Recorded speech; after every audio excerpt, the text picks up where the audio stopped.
Hi there, welcome to Real Guitar Live. I'm Thomas Michaud, and today's session is an extra session. Normally I do one session a month on the first Thursday of the month, but I wanted to do a second one this month to answer questions I didn't get to during last week's session. So I'm here to answer all your guitar questions, hopefully all your guitar questions, and I would love to hear more questions. I have pre-submitted questions. I'll start with those. And if you think of any questions along the way, please enter them into the chat. If you could, start with the word question so I can see it, distinguish it from just comments. There's a lot of comments and I can't read every one to figure out if it's a question or a comment. So I really appreciate that. Let me start with the first question. This is by Rogelio.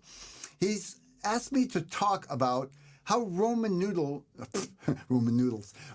numerals are used to identify chord progressions and how that all works. And he knows something about it, but he'd like me to explain it again and to hopefully clarify some issues. So if you're on the call, Rogelio, please feel free to answer questions, but I'll start with a basic overview. Let me use my key change chord chart, which will help me explain a little bit more. So this chord chart shows the different keys on the left, both major and minor, and on the top, what the Roman numerals that would be associated with that. So the idea is, in a key, let's take the key of A to start, just because it's on top. Each of those are notes. They could be notes in the key of A, and if you made a chord out of those notes, they would have the quality that it says in there. So for example, the first one would be A with nothing to the right of it. That means A major. It's an A major chord. The B is a B minor. The little M means minor. C sharp minor. In the key of A, C is naturally sharp. That's called diatonic. In other words, the notes that naturally fall in the scale the way they are called diatonic. If it was C natural, that would not be diatonic. C sharp for the key of A, D, E, F sharp minor, and the 7 chord before you get back to the octave is a diminished, naturally falls if you just take the notes right from the scale. So if we were to number them, it would be 1, 2, 3, 4, 5, 6, 7. We're using Roman numerals on top. The big Roman numeral means major, and the little Roman numeral means minor. This is a convenient way to label chord progressions. So let's take a simple chord progression. And I have it organized in blue, some of the most common chords. A, the 1 chord, D, the 4 chord, and E, the 5 chord. That's not a half, that's a whole broken finger. 5 chord, 1, 4, 5, common progression, used a lot. A, D, E. We could number it 1, 4, 5, and that way, if you know the progression is 1, 4, 5 and you want to change keys, you could just find the next key and find the same numbers that are the same chords that are 1, 4, 5 in that key, and you can easily change keys. So for an example, 1 in the key of A is A. If I want to change the key of C, I go down and see that the C is the 1 chord. Now I'll substitute C for A, and so on. I go down for the 4 chord, F is going to be in place of D, and the 5 chord G. Now I've got a new chord progression, C, F, and G. This makes it easy to change keys. What you're doing is you're understanding the relationship and distance between the chords as opposed to just focusing on the individual chord, 1, 4, 5. Roman numerals are just a quick, easy way to see the quality of the chord. 1, 4, 5, all major. You look at them because they're 1, 4, 5 are big Roman numerals, or what do we call that? Capital Roman numerals, I guess. If we were to use a 6 chord, let's say in the key of A, that would be F sharp minor, we know you need a minor chord there because it's a little, I call it a baby Roman numeral. I'm sure there's a better word. Lowercase, maybe? Lowercase Roman numeral. The V and the lowercase I means it's a minor chord. So just as a contrast, let's go to minor keys. In minor keys, the Roman numerals are the same, 1 to 7, but there are different qualities. So the 1 chord in the minor key is obviously minor. The 2 chord in the minor key is going to naturally fall diminished. And again, when I say naturally, that means if you just take the notes from that scale of A minor, no changes, no altering, you're going to have a diminished chord, and so on. The 5 chord in the key is minor naturally.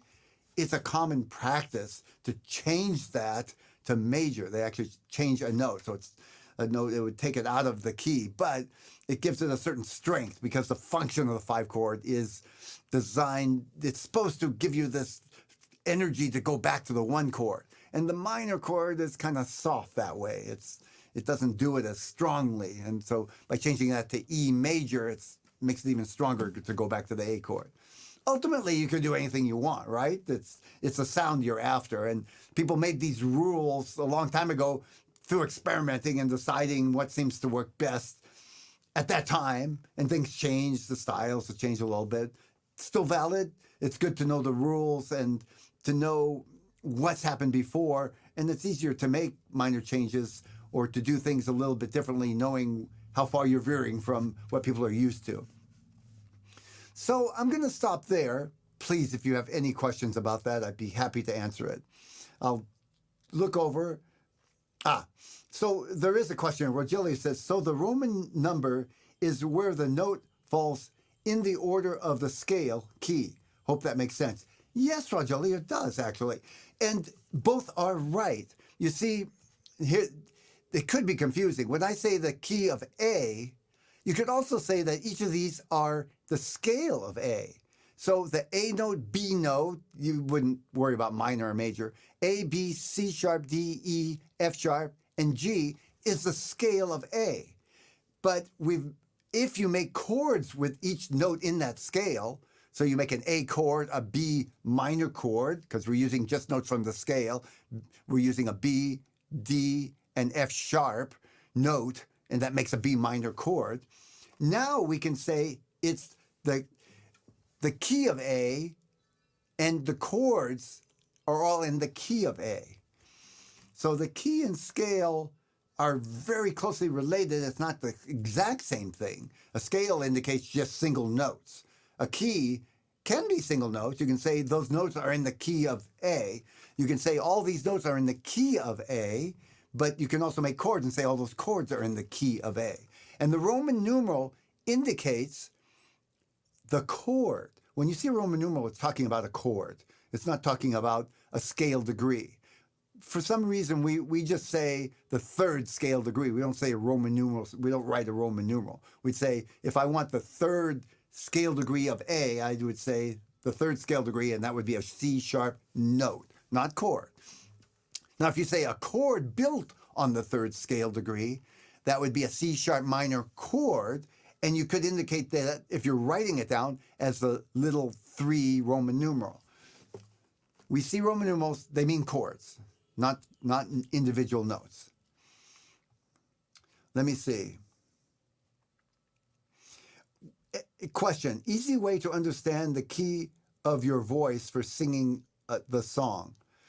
So I think what Dan is asking is how to find the key if you're singing a song. That is a process, and you know, if you're really good at ear training, if you really hear, you can often just find it by finding a note on your guitar or a piano and say, that's what I'm singing in. What you're looking for, either consciously or unconsciously, is the scale of the notes that you're using. So if I said da, da, da, I'm not going to sing words, just hit notes. Da, da, da, da. That feels like home. Da, da, da, da. So I'm looking for a scale that starts with that note. Da, and that's it. Da, da. That's a C note. So I'm singing in the scale of C. We could say that's a C key, the key of C. Is it major or minor? Well, let's find out. We need to know if that's if I'm singing a major scale or minor scale. Da, da, da. That's a major scale. That sounds right. That sounds like what I'm doing. Da, da, da. Those were the notes I was singing. Is it minor? Da, da. No, that minor doesn't sound right.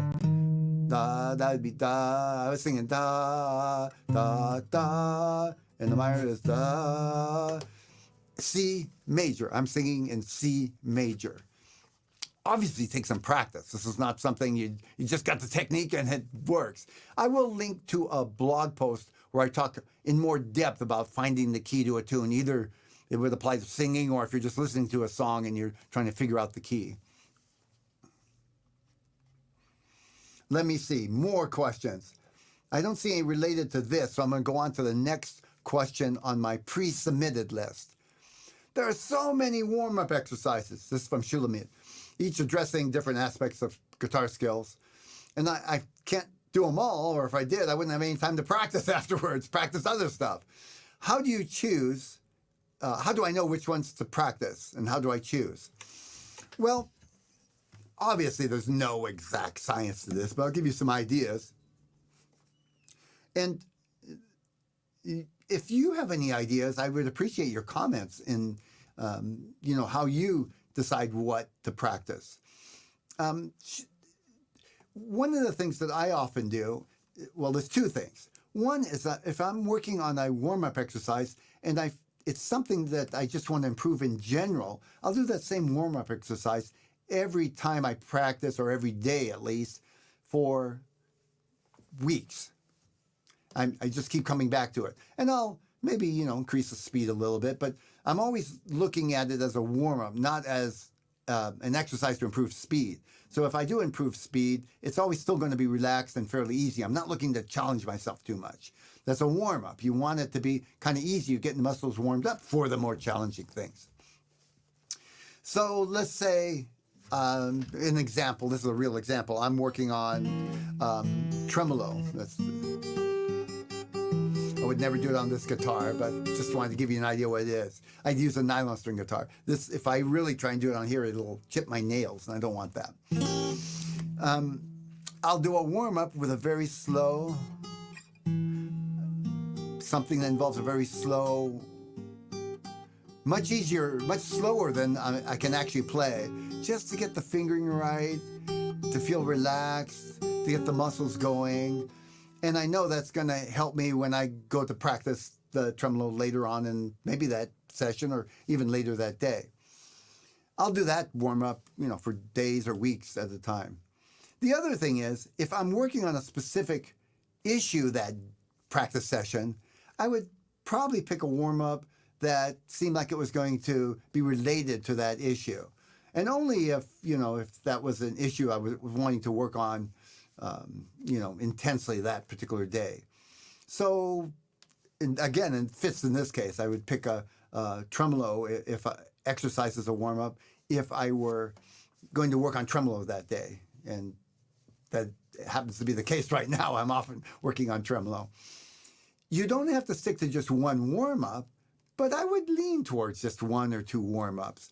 Don't try to do stuff on all different areas. It's not a bad idea to maybe, if you're working with chords, play one warm-up that's related to chords and one that's related to single notes. Again, the warm-up is not to get better at a particular thing, but more to warm up your hands and to enter into your practice in a more relaxed way. So without tensing. It's not to perfect a bunch of different techniques, so that's not an issue. You don't need 5 warm-ups to warm up on 5 different issues. One warm-up on one issue will still warm up for other issues, because you're just warming up your hands and entering into a relaxed practice session, relaxing both your physical muscles and your mind. Stick to 1 or 2 warm-ups per session. And then Shulamit also asked, what about if I practice 3 times a day for like 10 minutes at a time? Do I warm up each time? Maybe. I often do like a very short warm-up if I'm practicing several times a day, and I actually usually try to do a couple times a day. So you don't have to. it depends, of course, on how far apart your practice times are too. The closer they are apart. So for instance, I'll do a practice session, take a short break, and my breaks are 6 minutes long. Yes, I actually time them, and then I'll go do some stretches for 6 minutes, and then I'll come back. Really helps me out. A 6 minute break, doing some stretches after a half hour practice makes so much easier. I think it's because one of the things that bothered me about practicing for long times is my back and muscles start feeling tight, and I feel like I'm improving my guitar, but I'm hurting my body. So by taking that stretching break, I do 6 minutes of stretching, I come back and I feel not just physically better, but mentally I feel like I'm doing a good thing. But now I don't need to warm up again. 6 minute break, I'll get right in pretty much where I was. So let's say I was working on something pretty intense and I stopped, took a stretch break, came back. I will back up a little bit. I won't start right where I left off. I'll back up a little bit, just not all the way to if I was just warming up from scratch. So there's kind of a gradation. Throughout the day, if I were practicing for several sessions, I might do a little warm up on each session, but it wouldn't be as relaxed, or as I would take it kind of from where I left off and maybe just a little slower and then ease back into it. Next question. If a beginner is complaining of sore fingers, is it acceptable to wear a latex disposable gloves until the pain goes away? Yes. Apparently, I've never done this, but I did some research since I had this question ahead of time. And I know of one guy, a bass teacher online, that always plays with a latex glove. And I found out that some other guitar players will do that also. I have latex gloves. I'll have to put them on and try it. That would have came in handy. I've played many gigs in the past where outside, where it gets kind of cold. And that would have been a great idea, is to put a glove on my hand. The other thing I found out is that there are special gloves for guitar players that they can wear. Again, I've never tried it, but it's worth exploring. They're called Musician's Practice Glove. I saw a YouTube video of a guitarist that swears by it, and I went and found their site. Apparently, they're available on Amazon and all kinds of places. Musician's Practice Glove. And I will put a link to the website in the show notes here, and I'll put a link to that video so you can hear somebody's review. A guitar player's named Christian Munzner. Apparently, he's a very good guitar player. I'm not aware of him, but it was a good interview. It was nice how he talked about why and how it feels, and it was very encouraging. I learned something myself, and I really appreciate it. That was very nice. Thanks for asking that question, Shulamit. And I might order one of those. I have to see how it fits in. My hands don't get sore in that way. I get sore more from the arthritis. I don't have arthritis, but that kind of thing, muscle sore, as opposed to tips of the fingers sore, and shoulder sore, and back sore. But I'm curious, especially for playing outside, that would be great, because again, if I had to play at a colder situation, that would really help, both in terms of the ease of playing and keep me from feeling so much pain. One more. Oh, no, this is Gur asking, give us a list of your top 10 beginner-friendly songs. Well, I'll do better than that. I created... before I end that subject, here's that website of, it says available on Amazon. This is the website of the guitar player gloves. And the interview I watched, he swears by it. He says it's actually easier for him to play because his fingers slide better. That's a little hard for me to imagine, but because, just having a different sensation on my fingers, but I'd have to try it. Now, I want to answer this question about the top 10 guitar songs. I created a list of 100 fairly easy songs, starting with just 2 or 3 chords. And I'm going to put a link in the show notes that'll get you that list. The link will be to this page of resources. And on there, I include 7 resources, including a practice diary, that download of the 100 songs. There's an online metronome, a bar chord chart, which a lot of people find very helpful, I'm told. this kind of game on identifying notes and another online chord calculator. You type in the chord you want and it'll give you a bunch of versions of how to play it. So let's go to the chord chart, or I'm sorry, the songs, 100 songs, not the chord chart, that you can play with 2 or 3 chords. I've organized it into different categories. So depending on what you're looking for, rock, country, jazz, what do we got here? Pop, folk, blues, and then easy listening and traditional. Certainly not exhaustive. There's probably hundreds and hundreds of songs that you could play. And I'd be curious if you guys could recommend some songs. Maybe I could add to this list over time. And these songs, some of them link to YouTube videos. I'll tell you right now, the YouTube videos, this thing keeps changing. So I've found several that the videos are taken down, and there's probably more I didn't find. I think I'll just take the YouTube links off. It just doesn't work. 2 months from now, they've changed all around, and somebody took the video off, so it's kind of useless. I think I'll just go back there and remove the YouTube links. But some are there, and some work, and some don't. Much better, huh, than giving a list of songs. Pick the ones that you recognize and like, and pull them up. And I've included what chords you'll be using for the songs. A lot of 3-chord songs, huh? I don't know if there's any 4-chord songs, but heck of 3-chord songs. Now, that said, my approach in general to teaching is to teach students chord progressions, short, common chord progressions that you use over and over. And a common chord progression is a 1-4-5, and a lot of these songs have a huge 1-4-5, like You Are My Sunshine. That's a 1-4-5 in the key of E. But I find it a good way to practice the chord progression, then find songs that use that progression and match it up, as opposed to just picking a song and trying to learn, and pick another song and trying to learn it. There are a lot of songs that use these common 4-chord progressions. And I'll put a link in the show notes to a blog post that explains that in more detail, what are the common 4-chord progressions, and gives you an example of some songs that use it. I think it's a much more efficient approach than just learning song, song, song. Next question. So that's it for the pre-submitted questions. Let me run over here and see if I have some more questions that I didn't see on the chat yet. Let's see. Oh, wow. Rogelio says a light bulb moment. Thank God. I'm really happy to hear that, Rogelio. I'm really glad that you asked that question. So the Roman numerals define major and minor chords as well. Yes, let me go back to that just for a sec. The Roman numerals are used for major, and you'll see this is the order of the major key. And in the minor key, I've written down here the Roman numerals, which are different because the notes fall different for the minor key. So, for example, and the 6th chord in the minor key is major. See what we call capital or uppercase. That's the word I was searching for. Uppercase Roman numerals. And in the major key, it's a minor chord. That's lowercase Roman numerals. So if you don't have this chart, it's a very helpful chart. Really good if you want to change the key to a song, and it's good for just understanding some music theory as well. I'll put a link to the blog post that has this chart that you can download, as well as some explanation of how to use it. More questions. Great points on the warm-up. Thanks, Rogelio. Classical guitarists have exercises for hand and finger pain.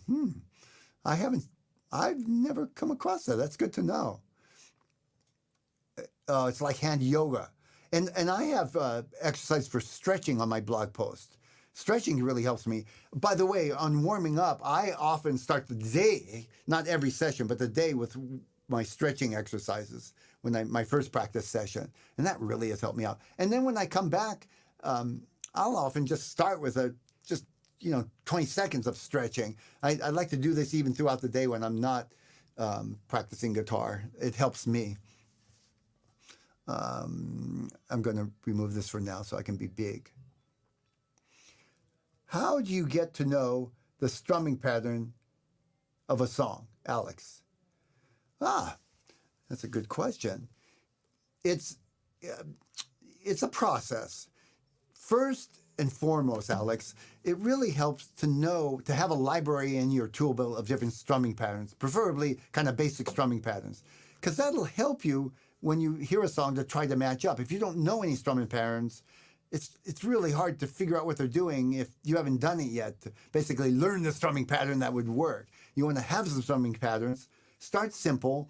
Find a strumming pattern that matches a song, and then you can always add to it. In other words, try to match more what the guitar player is doing. Find a strumming pattern that'll work with the song, simple, and then up it. So here's my process roughly. I'll listen to a song, and first I want to figure out what the beat of the song. So I just tap my foot with a song. Then what I'm looking to see is if it's in basically 4 pulses or 3 pulses, because that's a big difference. I have strumming patterns for 3 pulses and strumming patterns for 4 pulses. Some people would say that's 4/4 time and 3/4 time. Not exact, because 6/8 time, I also distinguish with 4 or 3 pulses. But let's just say for now, 4/4 time and 3/4 time. That's the most common songs. So then once I determine that, I'm going to just start with the song just strumming straight down and hearing how that fits with the song. Then I'll go to the next simplest strumming pattern that might work with that song. That might be down, down, up, down, up, down, up, down, down. See how that fits. And if it doesn't quite fit with the style of the song, now I'm going to go through my library in my head. My simplest library would be, that'd be the first one. The next would be down, down, up, skip, up, down, up. That covers a lot of pop songs. Down, down, up, skip, up, down, up. And then I've got, a couple of strums that are more like this. Down, up, mute, up, kind of a pop rock thing. Down, up, mute, up, down, up, mute, up. None of those may be exactly what the guitar player is doing, but it's what I'm looking for, something that'll work, and I can always massage it over time and add or change it up.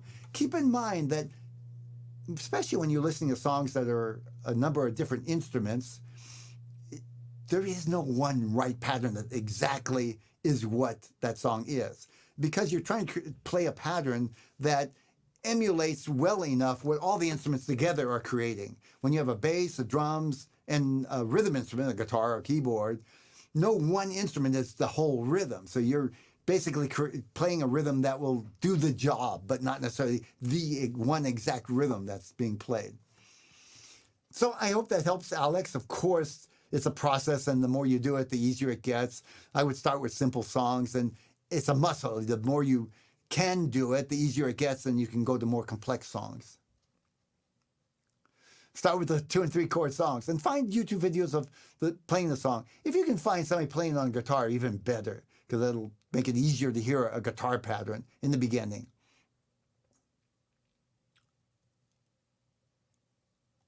Dan's asking how to write songs using a typical format with words, music, and melody. So there's writing songs as a whole, a whole area of study and expertise. And I saw a documentary on Taylor Swift the other day. Oh, it was fascinating how she writes songs. They showed her writing the song. She's a master. It's amazing how she can put together a song that's, and then they show the final product and what it actually sounds like. So it doesn't sound anything like that when she's just first writing it, and then the actual production with the instruments and her singing. It's amazing. There are a lot of different places to start. I know a lot of people that basically just hum melodies in tape recorder. I've done this for instrumental songs, and I like a catchy melody, and I put them in a tape recorder so I can remember them. And when I say tape recorder, it's really a digital machine now, my phone mostly. And so then I'll take those little pieces of melody and I'll try and put them into a longer something that has more the structure of a chorus and a verse. And then I'll play some chords with the melody and little by little kind of go back and forth. Sometimes I'll massage the melody a little, but for the most part, I'm trying to find a chord progression that fits with that melody. I'm drawing from a couple of things to start with. First of all, I've learned common chord progressions. And what I'm saying is it's helpful to learn common chord progressions for this reason. One of the reasons is now I'm looking for a common progression that might fit that melody, and then I'll look for some changes that don't quite fit. I'm not just chord, try this chord, try this chord, try this chord. I've got patterns in my mental library. The other thing I'm doing is I've got experience. I've got a bunch of these little melodies in my recorder, so I have a lot to draw from. I'm not just taking one melody and trying to stretch it. I've got several melodies that I could either put together or kind of sound like they're similar and inspire me to extend the melody. Sometimes I do the opposite, and I'm sure songwriters do this too. They'll come up with a chord progression and start singing along with it and say, yeah, I got the chord progression, now I'm going to adjust the melody to fit. Words, by the way, are just not something I normally do. I'm not somebody who would be coaching people on how to write words for songs. I'm sure Taylor Swift would if she was available. But I imagine, I know what writers often do, and they'll come up with phrases and lines, and they write them down and save them in little notebooks. Maybe you could do that with a tape recorder too, or a digital recorder. But when you're coming up with words, that's a whole area. I would write down little phrases and things that you like and try to match them up with the melodies and the chords that you're putting together in the same fashion. A lot of songwriters have two people, one who does the lyrics and one who does the music. I get why. It's kind of two different things. Not that there isn't some thinking that's in common, and there are people like Taylor Swift that can kind of do both. She did have, by the way, a music partner that was helping with the music the whole time. She just played guitar and sing the melody with the chords, but he would, help say, let's try this chord or let's try this arrangement. So it wasn't all her either. I thought that was interesting.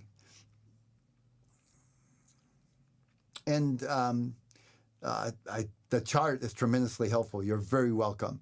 And if it's on my blog.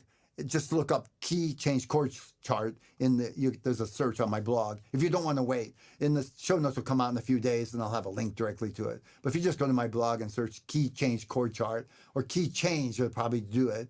It'll get you to that blog post and there's a place to download and more explanation. Question. Is your Roman numeral chart downloadable in its entirety? I couldn't screen grab the minor portion. Absolutely. And it's a big enough thing that you can blow it up too. Yes. Key change will get you there. Go to my blog. In the search bar, key change, you'll find one or two posts. And they link to each other. So if one doesn't have to download, the other one will. Key change chord chart is the actual name of the blog post. And I'll have a link to it in the show notes in a couple of days when they come out. I'll send you an email and let you know when the show notes come out. Okay, that's it for the questions today. If you have any additional questions, okay, good. No additional questions then. I was just waiting for something to pop up. Thank you so much for joining me today. It's really been a pleasure. And there's some great questions. I was really happy to get into the glove and I found out some more information about that and to clarify this thing about the Roman numerals. And of course, there's always more to learn, but more learning ensues, more learning inspires more questions. That's what I'll say. So that's great. Thank you again. I'll see you. The next one will be the first Thursday of the next month, and that's June, huh? Boy, we're getting into the summer. I look forward to seeing you then and hearing from you in the meantime. Bye for now.